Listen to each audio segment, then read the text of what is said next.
after the building of the Grand Ayodhya Temple, it is now time to crowdfund for the Grand Mosque, the land for which has been allocated by the Supreme Court in its landmark judgment. Joining me on the telecast are the important stakeholders who are moving forward with the support of the community, of the country and the countrymen for building this Grand Mosque. Joining me on the telecast is Haji Arfat Sheikh. He is the chief of the Ayodhya Mosque Development Committee. हमारे साथ जुड़ने के लिए बहुत बहुत शुक्रिया हाजी अरफत जी। आपसे पहला सवाल मैं ये पूछना चाहूँगी कि आपका ये जो मॉस्क, जो मस्जिद बना रहे हैं, ये कितना आगे प्रोग्रेस हो चुका है? और सबसे ऑफ कोर्स मेन सवाल जिसके ऊपर काफ़ी गहराई में बात हो चुकी है, काफ़ी लोगों के रिएक्शंस आ चुके हैं कि ये जो आपने ईंट लेके आए हैं, ये जो आप ईंट ब्लैक सॉइल से जो ईंट बनाई गई थी, इसको मक्का में भेजा गया और मक्का से अब ये ब्लेसिंग्स लेकर प्रॉफिट मोहम्मद की वापस आई है और ये ईंट नींव रखेगी अयोध्या मॉस्क की। इसके बारे में हमें कुछ बता सकते हैं?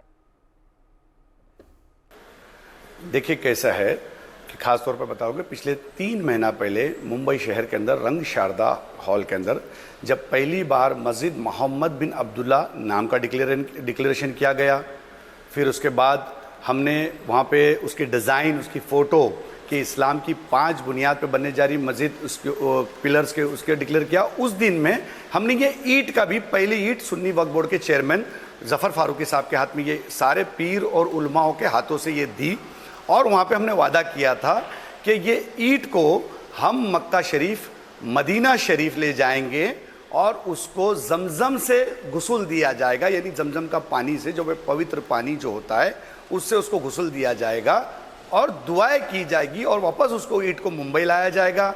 फिर वो ईंट को हम अजमेर शरीफ ले जाएंगे, जो हिंदुस्तान के बादशाह है, सरकार गरीब नवाज रहमतुल्लाह अलैह के दरबार पे ईंट ले जाएगी और वहाँ पे पीरों द्वारा इतर से उसका गुस्ल किया जाएगा। ये सारी चीज़ें, और ख़ास के मुंबई में ईंट बनाई गई और उसके ऊपर 21 दिन पढ़ाई की गई वो इस ईंट के ऊपर, सारे उलमाओं ने, पीरों ने, और उसके बाद ये हमने उस प्रोग्राम के अंदर वो ईंट की पहली झलक दिखाई थी। उस ईंट के ऊपर मस्जिद मोहम्मद बिन अब्दुल्ला लिखा हुआ है, मस्जिद का नाम लिखा हुआ है। उस ईंट के ऊपर ख़ास तौर पर मस्जिद कौन तामीर करता है, कुरान की आयत लिखी हुई है। उस ईंट के ऊपर साइड के अंदर जो सहाबाओं के नाम लिखे गए हुए, और ख़ास बात में जो कोई भी व्यक्ति अपने माँ पिताजी के नाम पे, अपने बुजुर्गों के नाम से ईंट दे सकता है उस मस्जिद के लिए, वो वहाँ पे साइड में छोड़ा हुआ है। तो कोई भी अपनी माँ बाप के नाम पे, अपने बुजुर्गों के नाम पे वो ईंट दे सकता है। ये सारी चीज़ें उस ईंट के अंदर है, वो ईंट की ये खास बात है।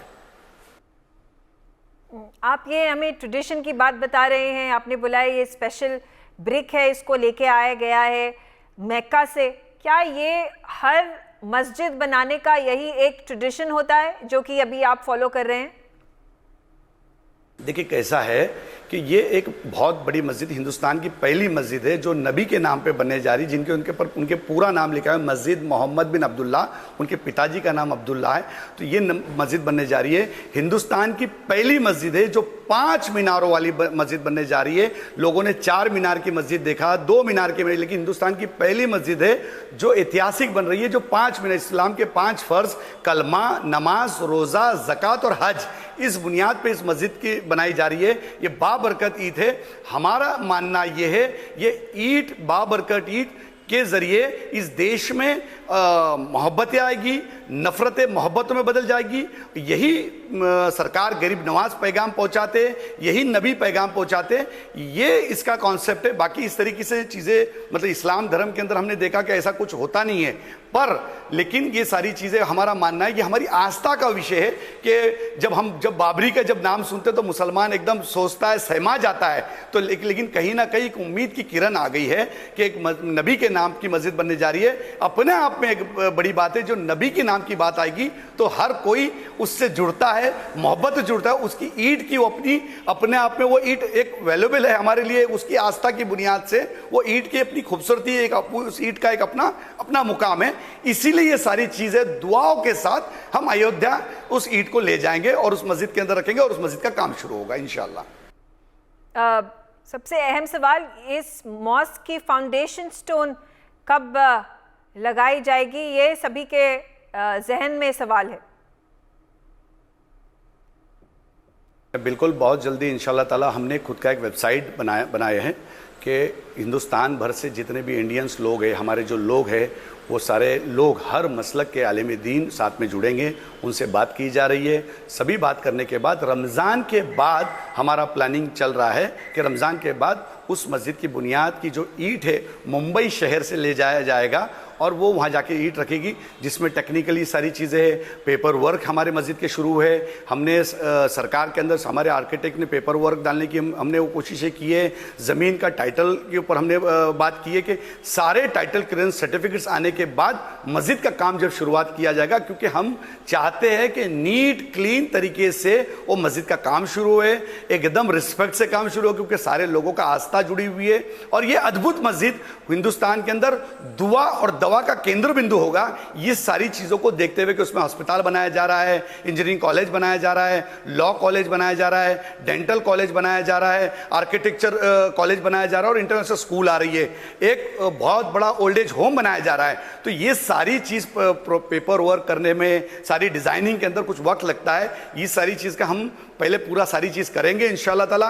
फिर हम मुंबई शहर के अंदर एक वेबसाइट का उद्घाटन करने जा रहे हैं, जिसके जरिए सारी मालूमात उसके अंदर आएगी, मस्जिद के सारे फोटोज उसमें आएंगे, सारी डिटेल उसमें आई जाएगी। मस्जिद किस तरीके से होगी, कितनी बड़ी होगी, उसकी साइज क्या होगी, उसके पेपर वर्क कैसे बनाए, सारी फोटोज के साथ हम करेंगे। और QR कोड के जरिए पूरे हिंदुस्तान भर में हम लोग चंदा लेने के लिए मस्जिद के लिए ऐलान करेंगे कि जो कोई भी व्यक्ति अगर मस्जिद को पैसा देना चाहता है, 100 रुपए, 500 रुपए, 1000 रुपए, जो भी देना चाहता है वो QR कोड के जरिए देगा। कोई व्यक्ति चंदा मांगते रास्ते पे नजर नहीं आएगा। ये सिस्टम हम लेके आएंगे और वो सिस्टम में उसी दिन, जिस दिन वेबसाइट का उद्घाटन होगा, जिस दिन हमारा QR कोड के उद्घाटन होगा, QR कोड आपको अद्भुत बताऊंगा कि 22 हमने सॉन्ग्स मस्जिद मोहम्मद बिन अब्दुल्ला पे कलाम लिखे हैं और वो कलाम के जरिए पूरे हिंदुस्तान भर के अंदर सभी लोगों तक कलाम जाएंगे, मस्जिद के ऊपर जाएंगे और वो लोग उसके ऊपर चंदा जैसा देंगे। जैसे ही आपने एक 500 रुपए भी उसका अकाउंट में जैसे QR कोड पे डाला, तो वैसे आपके मोबाइल पे मैसेज आएगा,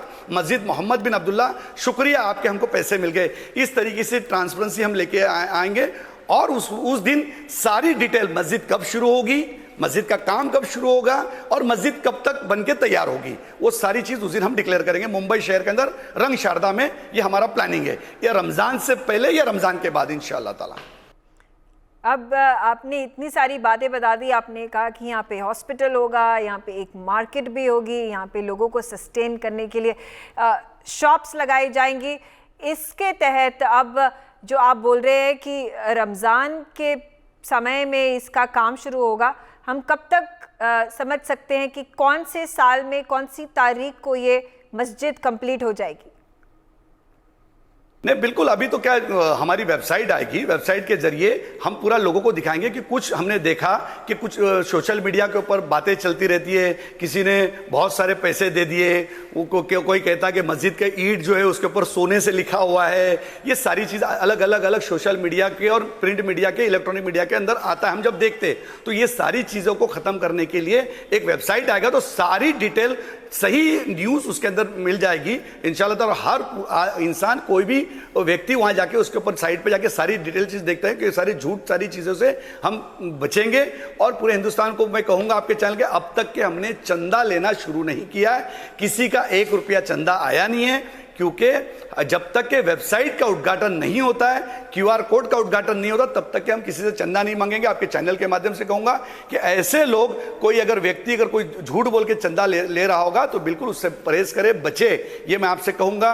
और आपके चैनल को भी कहूंगा कि जो लोग कहते हैं वो ईंट के अंदर जो लिखा हुआ है गोल्ड से लिखा, गोल्ड, इस्लाम के अंदर गोल्ड की इजाजत कहीं दी नहीं जाती है, वो कलर से लिखा हुआ है, गोल्ड कलर है और कलर से लिखा है। लेकिन उस ईंट की अहमियत यह है कि उसके ऊपर 21 दिन उलमाओं ने, पीरों ने उसके ऊपर पढ़ाई की है, उसके ऊपर इतर से गुस्ल किया है, रात रात भर दुआएं हुई है, वो ईंट मेरे नबी के दर पे उनके दरबार तक पहुंची है और उसको जमजम से गुस्ल दिया है और वो वापस यहाँ से मुंबई से मक्का और मदीना गई और मक्का मदीना से फिर वो मुंबई आई, अब ये अजमेर शरीफ जाएगी और सरकार की गरीब नवाज की बारगाह से फिर वो अयोध्या में आएगी। तो ये उस ईंट की अपने आप में एक बात है कि इतने सारे उलमा और मेरे नबी के दर पे जो अगर जाके आ गई वो ईंट, तो उसकी अपनी मुकाम है, उसकी अपनी खुद की एक वैल्यू है। तो ये वो बाबरकत ईंट इंशाल्लाह ताला अयोध्या जरूर पहुंचेगी। उसकी सारी चीज इंशाल्लाह ताला हम लोग जिस दिन वेबसाइट का उद्घाटन होगा उस दिन हम सारी चीजें आपके सामने रख देंगे इंशाल्लाह। हमारे साथ जुड़ने के लिए बहुत बहुत शुक्रिया Haji Arafat Shaikh ji. Also on the telecast with me is Imran Shaikh, he is the architect who has been appointed as the architect for the Ayodhya mosque. हमारे साथ जुड़ने के लिए बहुत शुक्रिया। मैं आपसे सबसे पहले ये क्वेश्चन पूछना चाहूँगी कि ये जो आपने डिज़ाइन बनाया है ग्रैंड मॉस्क का, अयोध्या ग्रैंड मॉस्क का, इसके पीछे इंस्पिरेशन क्या रही है? ये डिज़ाइन की प्रेरणा हमारी जो इस्लाम की जो 5 फंडामेंटल्स हैं, जो है कलमा, नमाज, रोज़ा, ज़कात और हज, ये जो 5 प्रिंसिपल्स ऑफ इस्लाम हैं, ये 5 प्रिंसिपल्स ऑफ इस्लाम को ही हम लोगों ने ध्यान में रखते हुए इस मस्जिद को डिज़ाइन किया था। अक्सर दुनिया में लोगों ने देखा होगा कि मस्जिदों के जो शेप होते हैं वो स्क्वेरिश होते हैं, रेक्टेंगुलर होते हैं, लेकिन ये मस्जिद दुनिया की ऐसी पहली मस्जिद है जो पेंटागन शेप की है, जिसमें 5 साइड्स हैं और 5 बुलंद मीनारें हैं और हर मीनार एक फंडामेंटल को बताएगा, जताएगा और डिवोट करेगा। जैसा हर मीनार, कोई एक मीनार जो कलमा डिफ़ाइन करेगा, एक मीनार ज़कात डिफ़ाइन करेगा, एक मीनार हज डिफ़ाइन करेगा, एक मीनार रोज़ा डिफ़ाइन करेगा और एक मीनार जो है वो नमाज को डिफ़ाइन करेगा। तो बेसिक प्रेरणा यही थी कि जो प्रिंसिपल्स ऑफ इस्लाम है वो यहाँ पर हम लोग आर्किटेक्चरल फॉर्म में यहाँ पर इम्प्लीमेंट करें। उसकी जो फ़िलॉसफी है, उसका जो बेसिक जो क्रक्स है इस्लाम का, यहाँ पर हम लोग ने डिज़ाइन में इनकॉर्पोरेट करने की कोशिश की थी। जी बिल्कुल। अब आपसे पूछना चाहेंगे कि ये जो ग्रैंड मॉस्क को आप डिज़ाइन कर रहे हैं, इसके कोई की सेलिएंट फीचर्स आप बता सकें हमें? आर्किटेक्चरल डिज़ाइन के अलावा काफ़ी और भी सारे चीज़ें हम लोगों ने यहाँ पर इम्प्लीमेंट करने की कोशिश की है। फीचर्स की अगर हम बात करें तो आर्किटेक्चरल एलिमेंट्स इसके हम लोगों ने प्योरली इस्लामिक आर्किटेक्चर के फंडामेंटल जो है वो यूज़ करते हुए डिज़ाइन किए हैं और उसके अलावा उसमें हम लोगों ने काफ़ी सारे अलाइड और एक्सेलरी रिक्वायरमेंट्स है, जिस तरह की हम लोगों ने वहाँ पे बड़ा सा एक मल्टीपर्पज़ हॉल है जो कि कोई बड़े कॉन्फ्रेंस के लिए यूज़ आ सकता है। वहाँ पे हम लोगों ने कुछ लाइब्रेरीज रखी है, एक म्यूज़ियम हमने रखा है और कुछ हम लोगों ने एक बड़ा सा एक्वेरियम रखा है वहाँ पे, जो एक काफ़ी बड़ा पॉइंट ऑफ अट्रैक्शन रहेगा। उसके अलावा हम लोगों ने यहाँ पर वर्ल्ड का वन ऑफ लार्जेस्ट कुरान यहाँ पे रखने की हम लोगों ने प्रोविज़न की है। एक इंफॉर्मेशन डेस्क होगा। वहाँ पर हम लोगों ने एक वाटर फाउंटेन प्लान किया है जो कि again one of its kind दुनिया में होगा, जो अज़ान जिस तरह जैसे वो शुरू होगी तो अज़ान के साथ साथ वो फाउंटेन भी उसी तरह एक्ट करेगा, उसके ही सुरों में वो पानी अपने आप में एक्ट करेगा।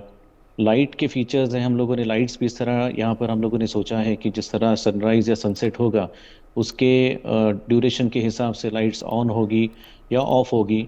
लाइट आर्किटेक्चरली लाइट्स का भी जो इम्पोर्टेंस हम लोग आजकल यूज़ कर रहे हैं सब जगह, उसका भी हम लोगों ने पूरी तरह से यहाँ पे यूज़ करने का इरादा किया है। जी, अगर आप कंपैरिजन्स ड्रॉ करें, ये जो अयोध्या मॉस्क होगा ये किस तरह से डिफरेंट होगा विश्व भर के सारे मॉस्क से? पुराने मॉस्क में जो भी डिज़ाइन, पर्टिकुलरली अगर हम इंडियन आर्किटेक्चर की बात करते हैं, इंडियन मॉस्क की हम अगर बात करते हैं, तो हमारे यहाँ पे जो मस्जिद मुग़ल के दौर में जो बनी थी वो एक हाइब्रिड आर्किटेक्चर था, जो इस्लामिक आर्किटेक्चर और हिंदू आर्किटेक्चर को ब्लेंड करके डिज़ाइन किए गए थे। बट ये मस्जिद जो डिज़ाइन हो रही है इसमें हम लोग ने प्योरली इस्लामिक आर्किटेक्चर का ही यूज़ किया है। जो फंडामेंटल्स हैं आर्किटेक्चर के, जो मीनार की डिटेलिंग्स है या फिर मटेरियल्स के एप्लीकेशंस है, कलर कॉम्बिनेशंस है, और इस्लामिक आर्चेस है, सिमेट्री एक जो बहुत बड़ा एक हिस्सा है इस्लामिक आर्किटेक्चर का, ज्योमेट्री एक बहुत बड़ा हिस्सा है इस्लामिक आर्किटेक्चर का। इसमें हम लोगों ने गोल्डन सेक्शन को अच्छी तरह यूज़ किया है। गोल्डन सेक्शन एक थ्योरी है कि जिस तरह भगवान ने या अल्लाह ताला ने नेचर के अंदर कोई भी चीज़ जो बनाई है, नेचुरल चीज़, वो कोई ना कोई एक प्रोपोर्शन पे बनाई है। हर चीज़ का एक प्रोपोर्शन होता है, जिसको हम गोल्डन सेक्शन थ्योरी कहते हैं आर्किटेक्चरल लैंग्वेज में। तो यही थ्योरी को यूज़ करके हम लोगों ने मस्जिद डिज़ाइन की है। तो इसमें सारे प्रोपोर्शंस, चाहे वो प्लान के फॉर्म में हो या फिर आप एलिवेशन के फॉर्म में हो, ये सारी चीज़ें हम लोगों ने यहाँ पे इम्प्लीमेंट की है और डिज़ाइन करने की कोशिश की है। और ये थ्योरी यूज़ करने के बाद ही कोई चीज़ अपने आप में खूबसूरत लगती है, चाहे वो नेचुरल हो या चाहे आर्किटेक्चर हो। आर्किटेक्चरल फॉर्मेट पे भी काफ़ी सदियों से ये गोल्डन सेक्शन थ्योरी पुरखों ने यूज़ की है। जैसे पिरामिड्स है इजिप्ट के, या जिस तरह ताजमहल बना है, या जिस तरह आईफल टावर बना है, या काफ़ी जो पुराने ग्रीक स्ट्रक्चर्स हैं, वो सारे इसी थ्योरी पे बने हैं। काफ़ी दिनों बाद या रादर सालों बाद ये थ्योरी इम्प्लीमेंट करने की हमने कोशिश की है, क्योंकि उसका एक एरा था, उसका एक दौर था। वो दौर जो पुराना दौर था उसको हम लोगों ने यहाँ पे फिर से जगाने की कोशिश की थी, वो थ्योरी यहाँ पर यूज़ करते हुए। ऑल्सो आपसे ये भी पूछना ज़रूरी होगा कि आपको क्या लगता है कितने टाइम के अंदर ये मॉस्क बन जाएगा, और कब तक, कितनी जल्दी इसका फाउंडेशन स्टोन ले किया जाएगा? हमारा इरादा तो फरवरी का था, लेकिन कमेटी मेंबर्स आपस में डिसाइड कर रही है, जो कि जो हमारे चेयरमैन है हाजी अरफा, जो ये मस्जिद मोहम्मद बिन अब्दुल्ला की जो चेयरमैन है और जो मेन डिसीजन मेकर है हमारी सारी कमेटी, तो आपस में मशवरा होने के बाद में यही तय किया जा रहा है कि पोस्ट रमज़ान, मतलब रमज़ान के बाद में ही यहाँ पे फाउंडेशन स्टोन ले किया जाएगा। बिकॉज कंसिडरिंग वहाँ की क्लाइमेटिक कंडीशंस जो है उस सिटी की या लोकेशन की, अयोध्या की और यूपी की, तो इस वक्त में काफ़ी ठंड होती है वहाँ पर, और जिस तरह का माहौल वहाँ पे होना चाहिए, क्योंकि इस दौर के प्रोग्राम के अंदर मेरे ख्याल से काफ़ी लोगों का आना जाना वहाँ पर होगा। एक्सपेक्टेड है कि शायद पूरे इंडिया से वहाँ पर लोग प्रेजेंट रहें। तो उसको सब चीज़ों को ध्यान में रखते हुए हम लोग ने सोचा है कि रमज़ान के बाद यहाँ पर वो फाउंडेशन स्टोन रखा जाए।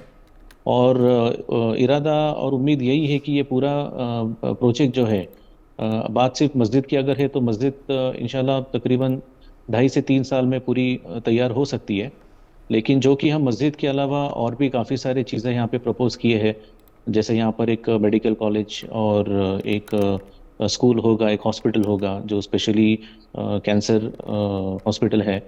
और उसके अलावा फिर हम लोगों ने एक कॉमन किचन और कॉमन डाइनिंग जो हम लोगों ने यहाँ पे प्रपोज किया है, जो तकरीबन 1000-2000 लोगों का डेली बेसिस पे जो फ्री होगा सभी लोगों के लिए और सभी धर्म के लोगों के लिए, और प्योर वेज डाइनिंग एरिया हम लोगों ने जो प्रपोज किया। तो ये सारी चीज़ों को अगर हम एक साथ में अगर शुरू करने की कोशिश करते हैं या सोचते हैं, तो शायद ये पूरा कैंपस रेडी होने के लिए 7 से 8 साल लग जाएंगे।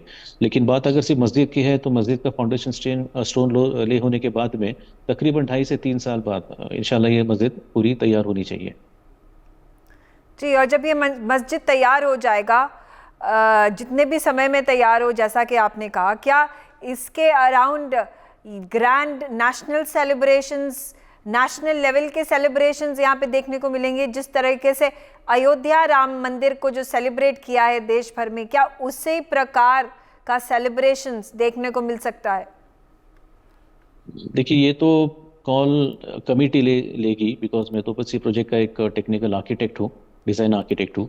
बट इसको किस तरह प्रमोट करना है और किस तरह आगे ले जाना है, या जिस तरह इसको लॉन्च करना है, ये तो डिसीजन हमारे सारे कमेटी मेंबर, चेयरमैन ये मिलकर लेंगे। तो मुझे शायद इस बारे में मैं ज़्यादा बता नहीं पाऊँगा आपको।